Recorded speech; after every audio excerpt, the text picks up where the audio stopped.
Hello viewers, स्वागत है आपका आपके अपने YouTube channel the physics wave and my name is Hemant Kumar.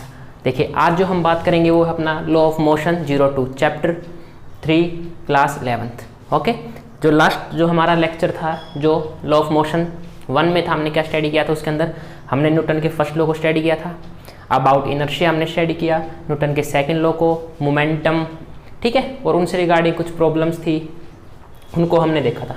जो आज का जो हमारा लेक्चर है वो किसके ऊपर है? न्यूटन के थर्ड लॉ के ऊपर। ठीक है, तो सबसे पहले हम न्यूटन का थर्ड लॉ देखिए। न्यूटन का थर्ड लॉ हमें क्या बताता है? ये एक्सप्लेन करता है कि फॉर एग्जांपल जैसे ही हमने अपने पास ये वॉल है, ठीक है, और मैंने क्या किया, वॉल के ऊपर एक बॉल को हिट किया, बॉल को मैंने ऐसे फेंक के मारा, ठीक है, हिट कराया बॉल को वॉल के ऊपर। जब मैंने वॉल के ऊपर, दीवार के ऊपर बॉल को हिट किया तो क्या मिला कि जो बॉल है वो टकरा के वापस आई, है ना। और यही कि एक्चुअली में न्यूटन थर्ड लॉ है। न्यूटन थर्ड लॉ ने क्या बोला कि अगर बॉल ने वॉल के ऊपर फोर्स लगाया, आई रिपीट, यदि बॉल ने दीवार के ऊपर फोर्स लगाया तो दीवार ने भी बॉल के ऊपर एक फोर्स लगाया। बात समझ में आई? अगर दीवार के ऊपर बॉल ने फोर्स लगाया तो दीवार ने भी बॉल के ऊपर एक फोर्स लगाया, और ये क्या एक्सप्लेन करता है? ये न्यूटन का थर्ड लॉ बोलते हैं। ठीक है, सेकंड अगर हम इस तरीके से बोल ले तो हमने देखो क्या करते हैं, हम इस दीवार के ऊपर मैंने फोर्स लगाया, मैंने दीवार के ऊपर फोर्स लगाया तो दीवार भी मेरे ऊपर क्या लगा रही है? एक फोर्स लगा रही है। ये क्या बोलता है? न्यूटन का थर्ड लॉ। ठीक है, तो इसके अगर स्टेटमेंट की बात करें तो इसकी जो स्टेटमेंट हो जाती है, क्या बोलता है कि according to this law, according to this law, to every action there is equal and opposite reaction।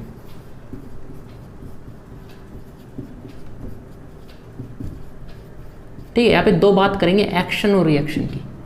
एक वर्ड आता है एक्शन, एक आता है रिएक्शन। देखो, एक्शन है जो बॉल ने दीवार के ऊपर फोर्स लगाया। किसने लगाया? बॉल ने दीवार के ऊपर फोर्स लगाया, उसने एक्शन किया, तो दीवार ने भी उसके ऊपर क्या लगाया? फोर्स लगाया, तो उसको क्या बोल दिया हमने?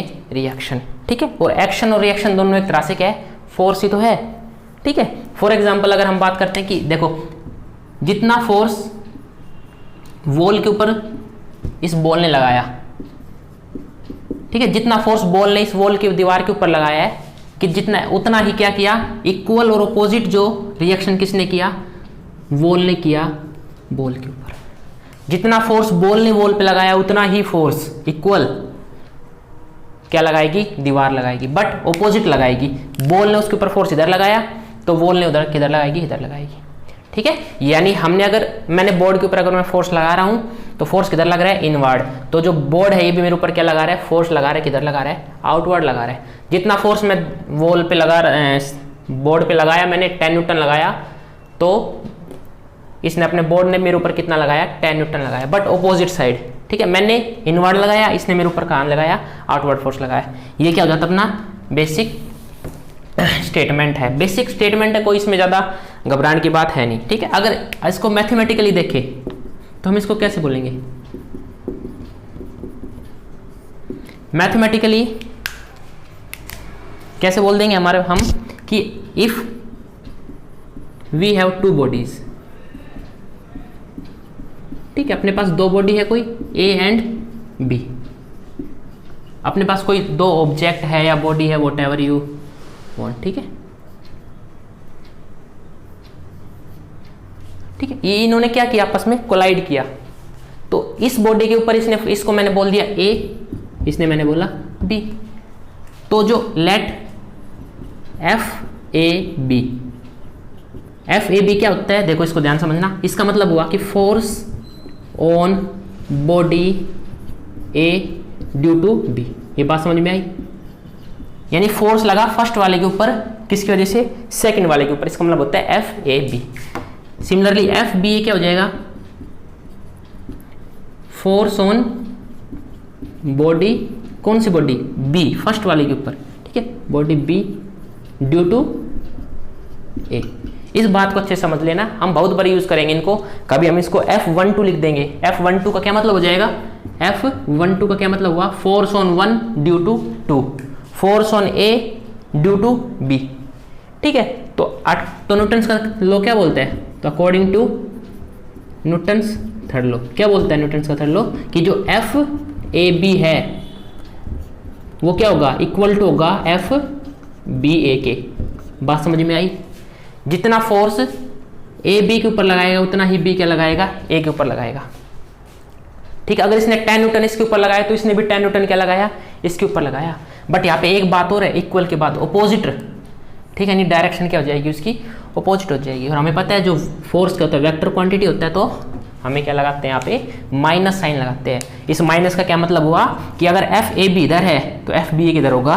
इधर होगा। ठीक है, दोनों इक्वल मैग्नीट्यूड है लेकिन इनका क्या नेचर क्या है? ऑपोजिट है।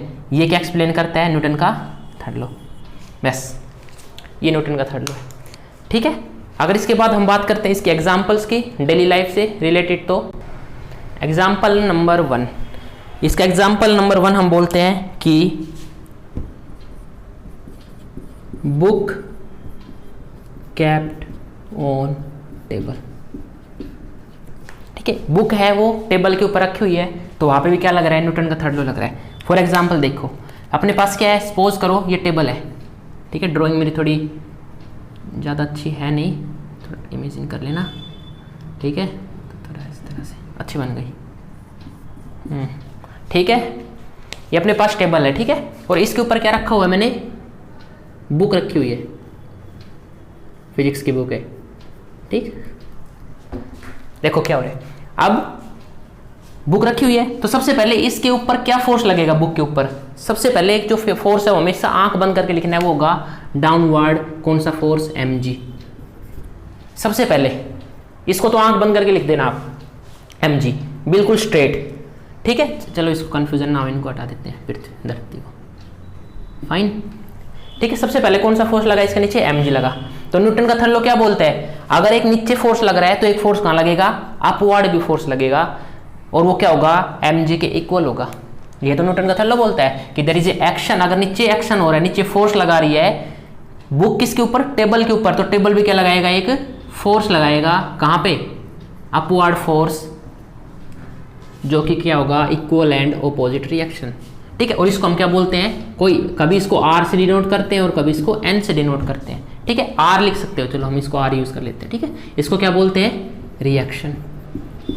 ठीक है, कभी कभी इसको n से डिनोट करेंगे तो क्या बोल देंगे? इसको नॉर्मल। Both are same. कोई बुक इसको n से रिप्रेजेंट करती है और कोई जो बुक्स होती है इसको किससे रिप्रेजेंट करती है?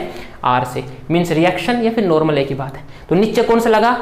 एक्शन हुआ, नीचे ग्रेविटी, तो उसके जस्ट ऑपोजिट कौन सा फोर्स लग रहा है? रिएक्शन, ताकि क्या हो जाए? ये बैलेंस रहे। ये क्या हो? न्यूटन का थर्ड लॉ है। अगर mg ज्यादा हो गया, इफ mg क्या हुआ?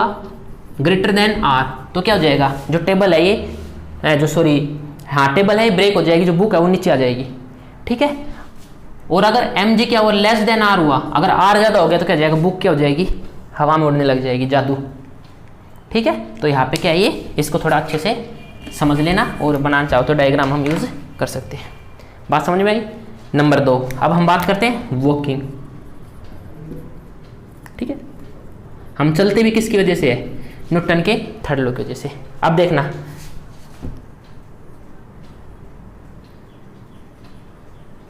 ठीक है, ये अपने मान लेते पैर है। ठीक है, हमने क्या किया? हमने जब हम आगे चलते तो हम क्या करते हैं? यहाँ पे एक फोर्स लगाते हैं। ठीक है, पंजे पे चलते हैं ना, जैसे हम चलते हैं तो अपना फोर्स किधर लगता है? पंजे पे लगता है थोड़ा। ठीक है, तो जैसे ही हमने क्या किया? पंजे पे फोर्स लगाया, पंजे ने फोर्स लगाया अर्थ के ऊपर, तो अर्थ ने भी क्या लगाया? एक अपवर्ड फोर्स लगाया। बात समझ में आई? और हम ऐसे ऊपर हुए।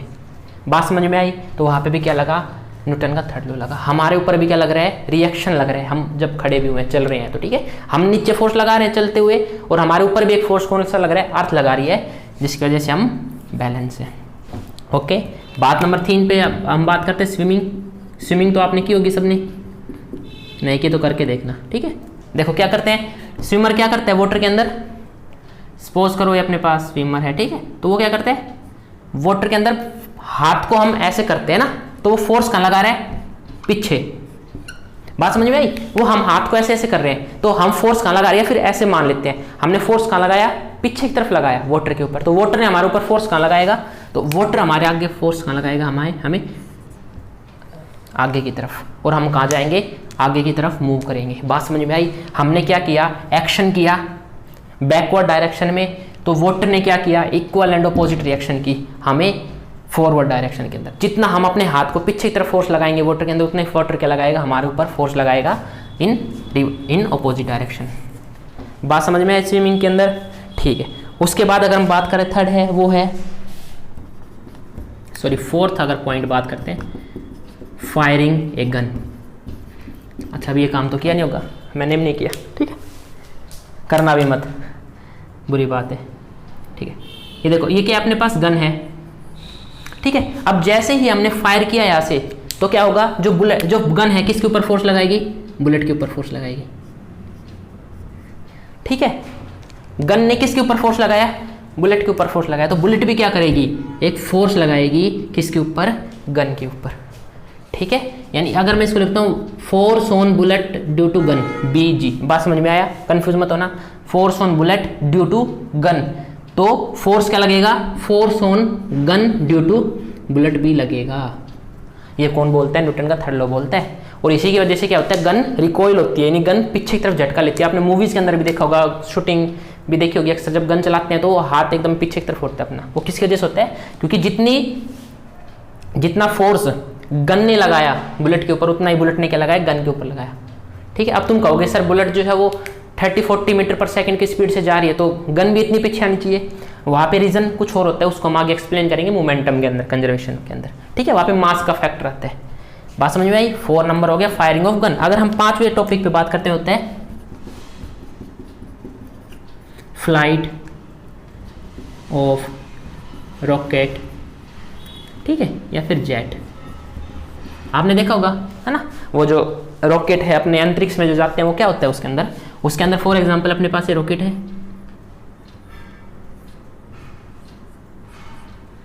ठीक, इस तरह से होता है ना रॉकेट, ठीक है, अपना इंडिया का है, ठीक है, ये अपने रॉकेट है।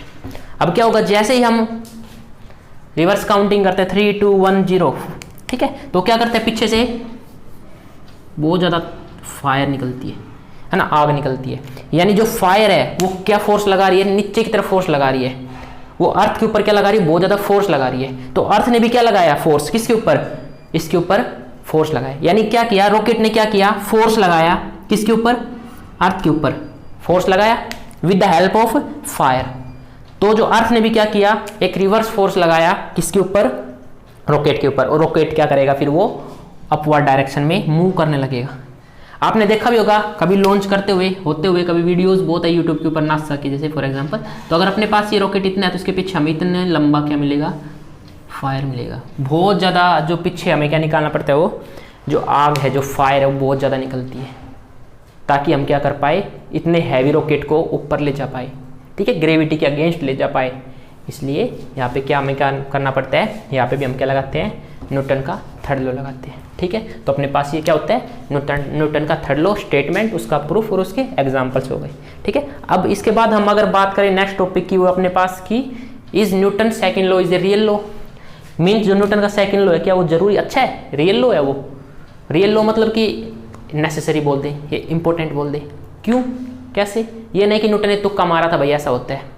उसने क्या किया, न्यूटन के सेकंड लॉ को रियलाइज ले बोला जाता है। उसने क्या करते हैं, हम न्यूटन के सेकंड लॉ से हम न्यूटन के फर्स्ट लॉ को भी एक्सप्लेन कर सकते हैं, और न्यूटन के सेकंड लॉ से हम न्यूटन के थर्ड लॉ को भी एक्सप्लेन कर सकते हैं। फाइन, इसलिए हमने क्या बोलते हैं उसको, रियल लॉ ऑफ मोशन, ठीक है। तो चलिए अब एक्सप्लेन करते हैं हम न्यूटन के सेकंड लॉ को और अच्छे से।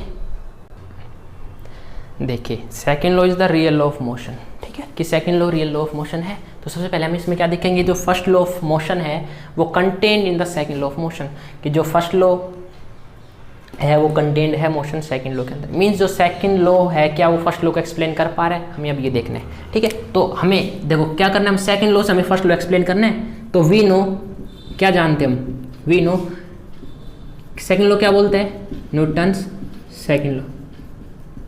According we know Newton second law क्या बोलते हैं, F is equal to ma, right.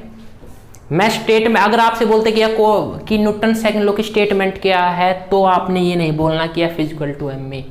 तब आप वही बोलोगे कि the rate of change of momentum is directly proportional to the external force applied. लेकिन अगर आपसे ये पूछे कि सेकंड लॉ क्या होता है, मतलब न्यूटन का second law F equal to M A बोल लेंगे तो वो ठीक है, क्योंकि उसी से हमने इसको क्या एक्सप्लेन किया था, F equal to M A. अगर स्टेटमेंट बोल लेंगे तो ये स्टेटमेंट न्यूटन के सेकंड लॉ की नहीं है। मैं बार बार ये बात रिपीट कर रहा हूँ। कुछ बच्चे लिखते हैं, हम बोलते हैं कि एग्जाम्स वगैरह लेते हैं बच्चों की क्लास में, तो बोलते हैं कि न्यूटन के सेकंड लॉ क्या बोलता है, तो बच्चे लिखेंगे according to Newton second law, statement बता रहा हूँ मैं आपको कि the force is equal to the product of the mass and the acceleration, जो कि बिल्कुल गलत है। ठीक है, F is equal to M A. ठीक है, now if F is equal to 0, अगर हमने क्या किया, जो एक्सटर्नल फोर्स है F, इसको हमने 0 रख दिया, इसका क्या मतलब हुआ कि जो एम ए है वो किसके इक्वल हो गया, 0 के इक्वल हो गया। यानी जो प्रोडक्ट ऑफ एम ए है वो किसके इक्वल हो गया, 0 के इक्वल हो गया। यानी इनमें से एक चीज क्या है, 0 है, या दोनों चीज 0 है, तभी तो मल्टीप्लीकेशन क्या आएगा, 0 आएगा। ठीक है, तो इसका क्या मतलब है, तो m 0 हो सकता है, फिर एक्सेलरेशन 0 हो सकता है। क्या कभी मास 0 होता है, नहीं होता, मास कैन नेवर बी 0। इसका क्या मतलब हुआ, इसका ये मतलब हुआ कि एक्सेलरेशन क्या है, 0 है। बात समझ में आई। ये बोलता है कि एक्सटर्नल फोर्स अगर F 0 है तो एक्सेलरेशन क्या है, बॉडी का 0 है। अब एक्सेलरेशन 0 होने से क्या मतलब होता है, इसका दो मतलब निकलते हैं, या तो बॉडी क्या है, इज एट रेस्ट, क्या तो वो क्या है, एट रेस्ट, वो क्या है, रेस्ट पे है ना, रेस्ट पे होगी तो वेलोसिटी कितनी होगी, 0 होगी। वेलोसिटी 0 होगी तो एक्सेलरेशन भी क्या होगा, 0 होगा। ये बात समझ में आई। सेकंड क्या बोल सकते हैं हम, कि body is moving with uniform velocity, uniform velocity या यूनिफॉर्म मोशन। ठीक है, मूविंग विद यूनिफॉर्म मोशन या यूनिफॉर्म वेलोसिटी एक ही बात है, कि जो बॉडी मूव करे उसकी वेलोसिटी क्या है, यूनिफॉर्म है, कांस्टेंट वेलोसिटी है। मतलब कि क्या हुआ कि वेलोसिटी क्या है उसकी, कांस्टेंट है। अगर वेलोसिटी कांस्टेंट होती है तो एक्सेलरेशन क्या होता है, 0 होता है। ठीक है, अगर वेलोसिटी चेंज ही नहीं कर रहा कोई ऑब्जेक्ट या बॉडी, तो उसका एक्सेलरेशन कितना होगा, 0 होगा। ठीक है, अगर एक बॉडी 20 किलोमीटर पर आवर से चल रही है, चलते जा रही है, बॉडी अपनी वेलोसिटी चेंज नहीं कर रही, तो इसका मतलब क्या है कि बॉडी के अंदर एक्सेलरेशन कितना है, 0 है। बात समझ में आई। ठीक है, तो अब देखो अब इसको समझना, देखना क्या हुआ कि अगर एक्सटर्नल फोर्स 0 है तो बॉडी क्या है, रेस्ट पे है, या वो यूनिफॉर्म वेलोसिटी से मूव कर रही है। अब बात करते हैं न्यूटन के फर्स्ट लॉ की। न्यूटन का फर्स्ट लॉ क्या बोलता है, a body is at rest, it remains at rest, वो रेस्ट पे तो रेस्ट पे रहेगी। अगर बाहर का एक्सटर्नल फोर्स क्या है, 0 होगा। तो यदि एक बॉडी यूनिफॉर्म मोशन में मूव कर रही है तो यूनिफॉर्म मोशन में ही मूव करती रहेगी। कब तक, अगर उसके ऊपर हम एक्सटर्नल फोर्स क्या रखें, 0 रखें। तो इसने क्या एक्सप्लेन किया, this explains Newton first law, this explains Newton's first law. बात समझ में आई कैसे किया। अगर फोर्स, न्यूटन फर्स्ट लॉ क्या बोलता है, a body is at rest, it remains at rest. If a body is motion, it remains in motion until an external force applied on it, जब तक उसके ऊपर एक्सटर्नल फोर्स अप्लाइड ना हो। ठीक है, अब एक्सटर्नल फोर्स अप्लाइड नहीं हुआ ना, 0 एक्सटर्नल फोर्स, तो उसका एक्सेलरेशन भी क्या है, उसके अंदर ऑब्जेक्ट के अंदर कितना है, बॉडी के अंदर कितना है, 0 है। तो ये क्या एक्सप्लेन कर रहा है कि first law is the contain in the second law. ये बात समझ में आई, पक्का, इसको अच्छे से समझ लो। ये है सारा मेन काम। ठीक है, फोर्स 0 है तो एक्सेलरेशन क्या रहेगा, ऑब्जेक्ट के अंदर 0 रहेगा, या तो वो रुकी रहेगी, हमेशा ही रुकी रहेगी, यदि हम चाहते हैं उसके अंदर एक्सेलरेशन आए तो हमें क्या लगाना पड़ेगा, ऊपर से फोर्स लगाना पड़ेगा। बात समझ में आई। अब हम बात करेंगे कि सेकंड लॉ है वो कंटेंड इन थर्ड लॉ है वो सेकंड लॉ से कंटेंड होता है। यानी अब हम क्या करेंगे कि सेकंड लॉ से कौन सा लॉ एक्सप्लेन करेंगे, थर्ड लॉ को एक्सप्लेन करेंगे। ठीक है, स्टार्टिंग यही से करेंगे, एंडिंग थोड़ी अलग हो जाएगी। चलिए देखते हैं। इसमें हम एग्जाम्पल लिखते हैं, अपने पास कोई ऑब्जेक्ट 2 है। ठीक है, फॉर एग्जाम्पल अपने पास एक कार है।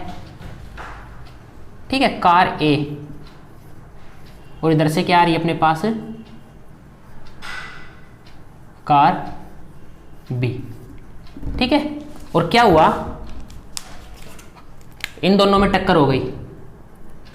ठीक है, जैसे ये कोलाइड हुआ, मतलब कोलिजन हुआ, क्या होगा, ये क्या लगाएगी फोर्स F1, या इसको F1। ठीक है, F1 का क्या मतलब है, फोर्स किसने लगाया, 1 ने लगाया, किसके ऊपर, 2 के ऊपर। चलो इसको हम अपने हिसाब से लिखते हैं, तो FA, FBA। बात समझ में आई। Force on B due to A. ठीक है, बी के ऊपर फोर्स लगाया ए ने, तो ए ने भी क्या लगाया, एक उल्टा फोर्स लगाया, एफ ए बी। ठीक है, दोनों टकराए और ये सारा काम किस में हुआ, एक शॉर्ट टाइम के अंदर हुआ, delta T. Let two bodies A and B,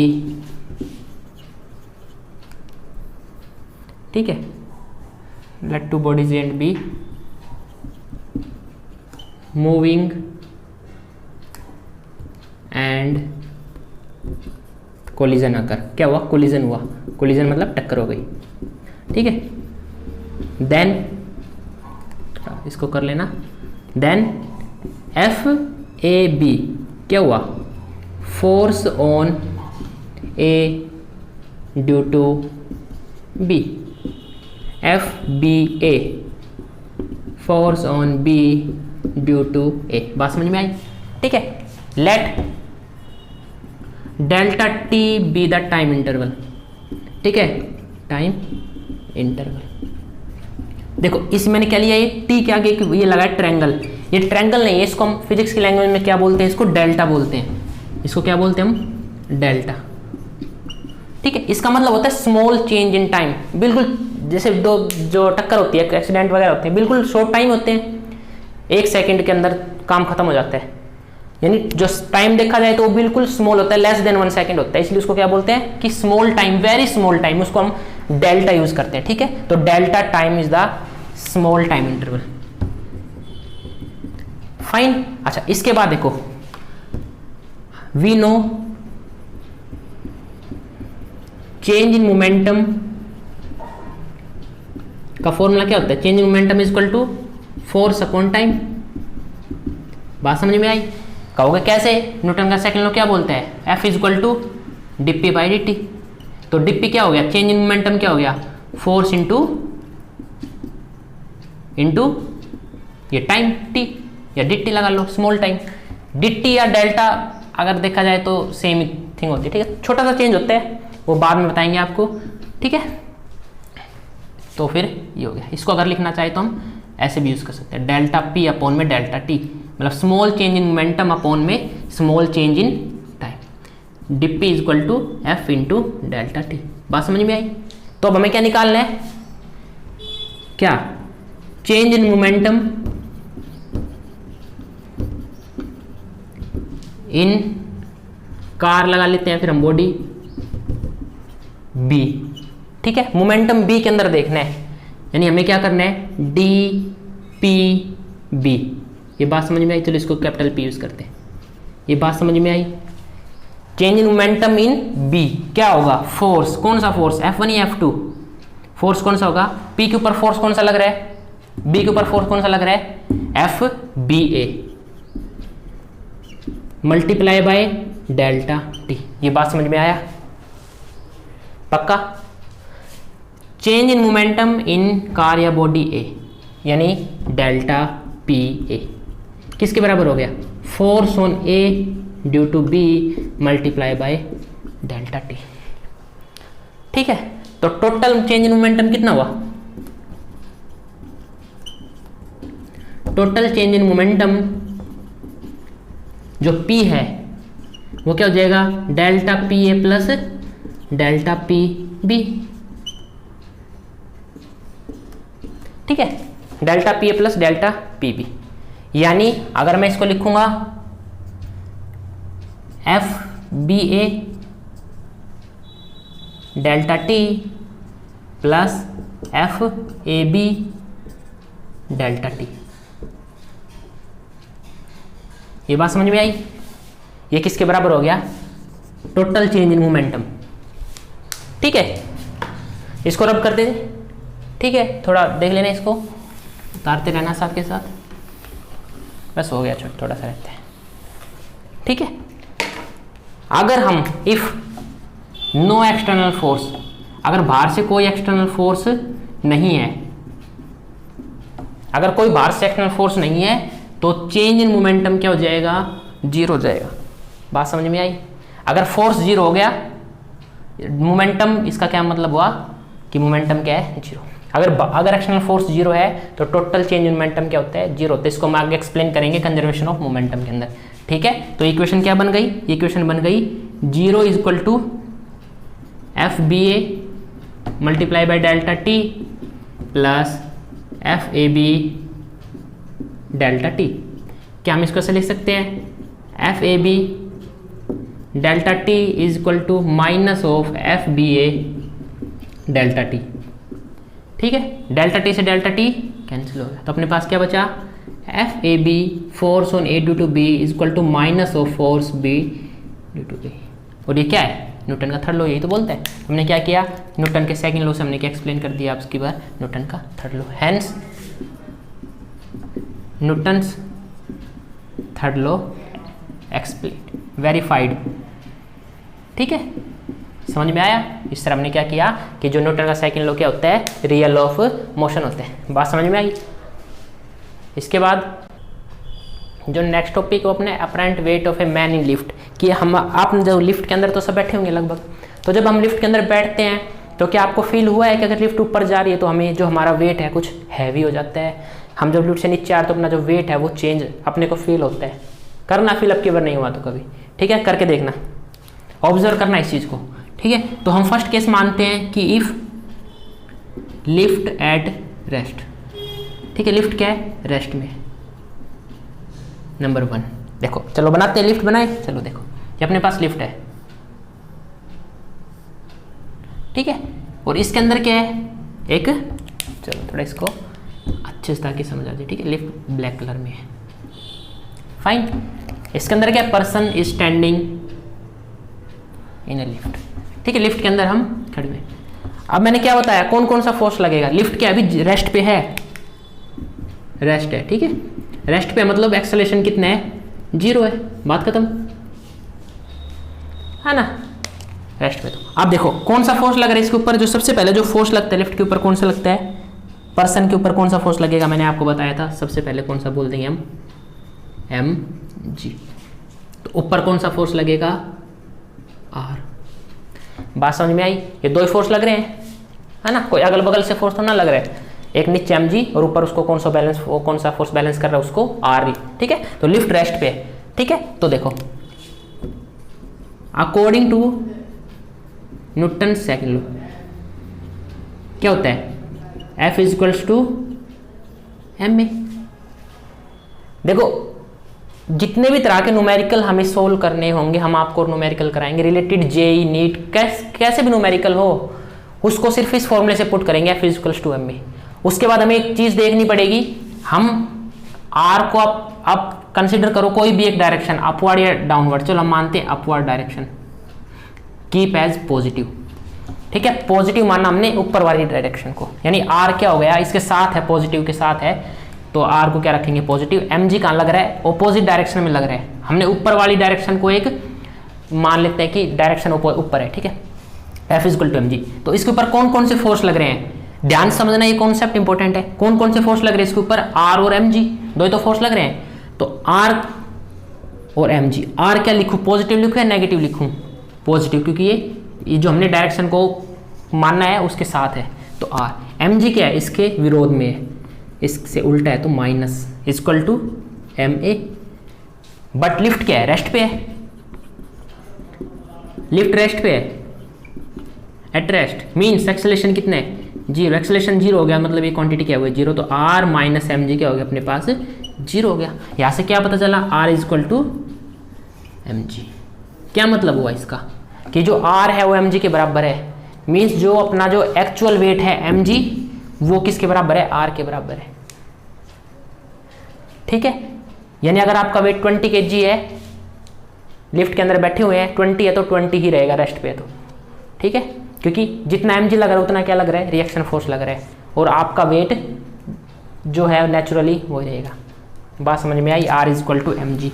are is equal to M G का क्या मतलब हुआ, आर इसका मतलब हुआ कि apparent weight, that is apparent weight is equal to the actual weight, ठीक है, एक्चुअल वेट के बराबर है। जो R किसके बराबर है, जो आपका mg है, जो आपका रियली वेट है, उसके बराबर क्या आ गया, अपरेंट वेट आ गया अपना। ठीक है, 20 है तो 20 ही रहेगा। फाइन, अगर हम हो गया अपने पास ये, इसको रब कर दें। अब हम इसको जो सेकंड केस लेते हैं वो लेते हैं हम कि if the lift accelerated upward. अब देखना अब केस आएगा वो कि हम जब लिफ्ट में ऊपर जाते हैं तो अपने को कैसे लगते हैं। ठीक है, ऊपर की तरफ लिफ्ट जा रही है अब। ठीक है, अब ये रेस्ट में नहीं है। ठीक है, इसका कहाँ जा रही है लिफ्ट, अपवर्ड। एक्सेलरेशन कहाँ है लिफ्ट का, अब की बार ऊपर है, एक्सेलरेटेड हो रही है ऊपर की साइड, तो ए ऊपर है।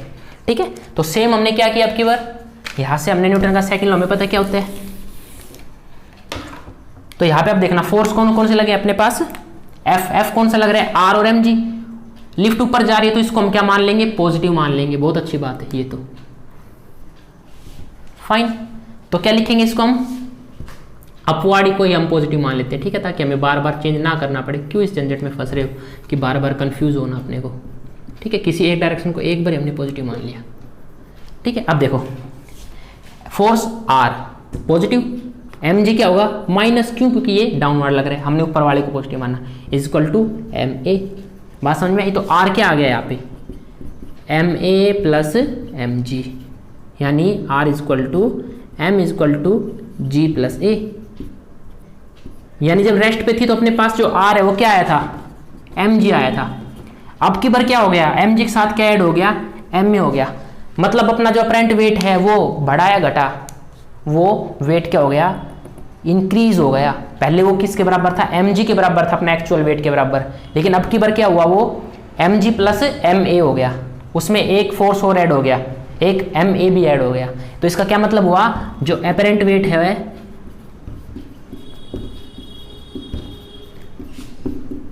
अपरेंट वेट है इज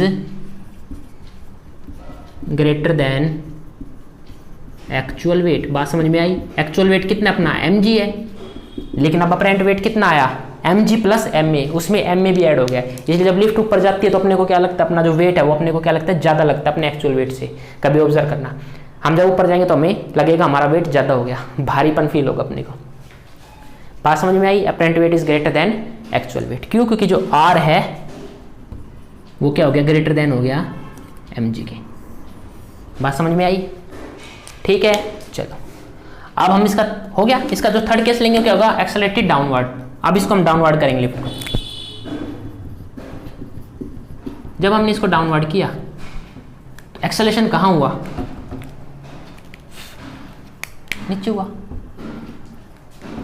ठीक है, वही बात है, हमने इसको ऊपर ही रखा हुआ है पॉजिटिव डायरेक्शन को। ठीक है, क्यों झंझट करना, या बोलते हो चलो नीचे रख लेते, नीचे कर लेते हैं। हम डायरेक्ट एक्सेलरेशन के साथ चलेंगे तो अच्छी बात है, ज़्यादा टफ नहीं होगा। अब नीचे की साइड क्या हो गई, पॉजिटिव डायरेक्शन हो गई। ठीक है, अब आर को धोखा देंगे हम। ठीक है, डाउनवर्ड होगा तो हमने क्या किया, सेम यहाँ से इसको फिर से रब कर देंगे।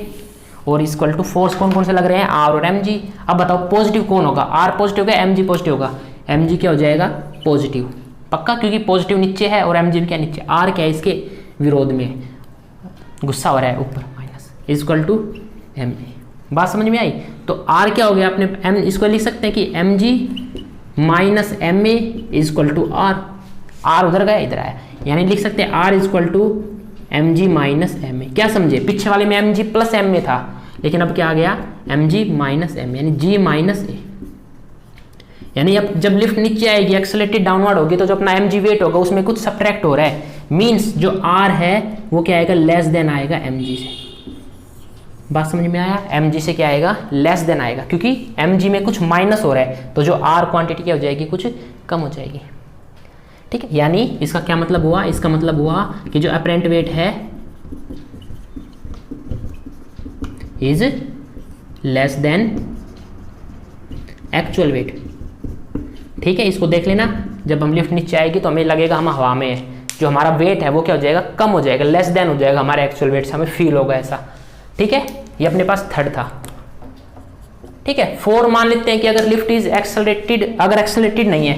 ठीक है, अगर फोर्थ माने कि लिफ्ट इज यूनिफॉर्मली अपवर्ड। ठीक है, यूनिफॉर्मली अपवर्ड। यूनिफॉर्मली अपवर्ड का क्या मतलब है, एक्सेलरेशन क्या है, 0 है। सेम एक्सेलरेशन 0 हो गया तो क्या हो गया, F इक्वल टू एम में होता है। फोर्स क्या लग रहा है किसी को भी मान लेते हैं पॉजिटिव नेगेटिव, तो r minus M G is equal to 0, तो r is equal to M G. मतलब कि क्या हुआ यहाँ से कि जो अपरेंट वेट है वो क्या हो गया, इक्वल हो गया किसके, एक्चुअल वेट के। अगर लिफ्ट क्या यूनिफॉर्म जा रही है, झटके नहीं खा रही, आराम से चलती जा रही है। ठीक है, नंबर 4। अगर इसके बाद हम एक 5 भी बोलते हैं कि अगर लिफ्ट है, if free fall of lift under gravity,